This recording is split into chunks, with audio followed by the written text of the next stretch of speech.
ஆண்டவரும் இரட்சகருமானே இயேசு கிறிஸ்துவின் ஈடு இணையற்ற நாமத்தில் அன்றன்றுள்ள அப்பம் வாசகர்களுக்கு எங்கள் அன்பின் வாழ்த்துக்கள். 2026 ஆண்டு ஜூலை மாதம் 29ஆம் தேதி புதன்கிழமைக்குரிய தின தியானம். இன்றைய தலைப்பு உலாவுகிற கர்த்தர்.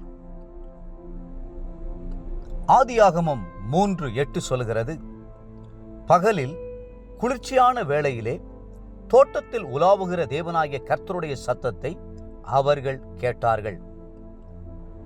கர்த்தர் உலாவுகிறவர். தேவனுடைய பிள்ளைகளின் வீடுகளுக்கும் ஆராதனை ஸ்தலங்களுக்கும் இறங்கி வந்து உலாவுகிறவர். 2 பேர் அல்லது 3 பேர் அவருடைய நாமத்தில் கூடி வந்துவிட்டால் போதும், கர்த்தருடைய பிரசன்னம் அங்கே இறங்கி வந்துவிடும். கர்த்தர் அவர்கள் நடுவில் வந்து உலாவ ஆரம்பித்து விடுகிறார். என்னுடைய நாமத்தை பிரசாபப்படுத்துகிற எந்த ஸ்தானத்திலும் நான் வருவேன், உலாவுவேன், உன்னை ஆசீர்வதிப்பேன் என்று கர்த்தர் வாக்கு பண்ணுகிறார்.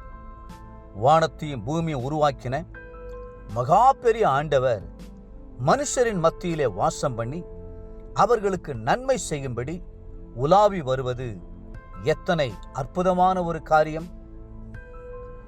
சிங்க கெபியிலே உலாவ கர்த்தர் வருவாரா? நிச்சயமாகவே வருவார். தானியேலுக்கு உதவி செய்யும்படி சிங்கங்களின் வாயை கட்டி போட அவர் இறங்கி வந்தார். அக்கினி சூளையில் போடப்பட்ட சாத்ராக், மேஷாக், ஆபேத் நேகோவோடு கூட விடுதலை நாயகனாக உலாவினார். இயேசு என்ற பெயரில் பூமிக்கு வந்தபோது சாலமோன் மண்டபத்தில் அவர் உலாவிக் கொண்டிருந்தார். யோவான் 10:23. இயேசு உயிர்த்தெழுந்த பின்பு நிலையங்கி தரித்து மார்பருகே பொற்கச்சை கட்டிக்கொண்டு பொன் குத்துவிளக்குகளின் மத்தியிலே உலாவிக் கொண்டிருந்தார். வெளிப்படுத்தின விசேஷம் 1:13. இந்த குத்து விளக்குகள் சபையை வெளிப்படுத்துகிறவைகளாய் இருந்த போதிலும் மறுபக்கத்தில் ஆண்டவருக்காக எழும்பி பிரகாசிக்க ஒப்பு கொடுத்தவர்களையே காண்பிக்கிறது. எழும்பி பிரகாசி, உன் ஒளி வந்தது, கர்த்தருடைய மகிமை உன்மேல் உதித்தது. ஏசாயா 60:1. குத்து விளக்குகளின் மத்தியில் யார் உலாவ முடியும்?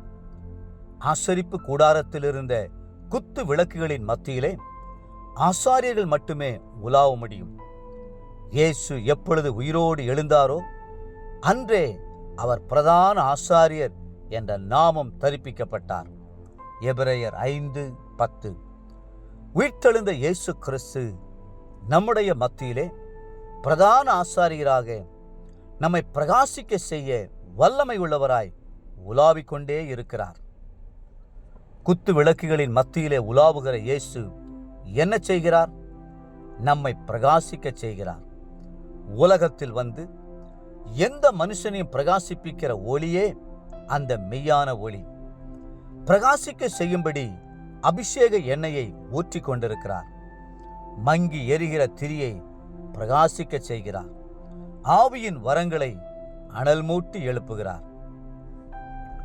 குத்து விளக்குகளின் மத்தியிலே உலாவுகிற இயேசு இன்னும் என்ன செய்கிறார் என்பதை பாருங்கள். அவர் கரும் திரியை வெட்டுகிறார். யார் யாருக்குள் சுயம், பெருமை, மேட்டிமை, அகங்காரம் ஆகிய கரும் திரி காணப்படுகிறதோ அவைகளெல்லாம் வெட்டி சீர்படுத்துகிறார். தேவப்பிள்ளைகளே, இருண்டு கிடக்கிற இந்த உலகத்திலே கர்த்தருடைய ஒளியை கொண்டு வரும்படியாக நாம் அழைக்கப்பட்டிருக்கிறோம் அல்லவா? இன்றைய நினைவிற்கு 1 யோவான் 1:5. தேவன் ஒளியாயிருக்கிறார், அவரில் எவ்வளவேனும் இருளில்லை. இன்றைய வேத வாசிப்பு காலை சங்கீதம் 49 மற்றும் 50 சங்கீதங்கள், மாலை ரோமர் 1 அதிகாரம். அன்புக்குரிய அன்றன்றுள்ள அப்பம் வாசகர்களே, மீண்டும் உங்களை வாழ்த்துகிறோம். கர்த்தருக்கென்று எழும்பி பிரகாசியுங்கள். கர்த்தர் உங்கள் நடுவிலே உலாவி வருகிறார். கர்த்ததாமே உங்களை ஆசீர்வதித்து மென்மேலும் உயர்த்துவாராக. ஆமென்.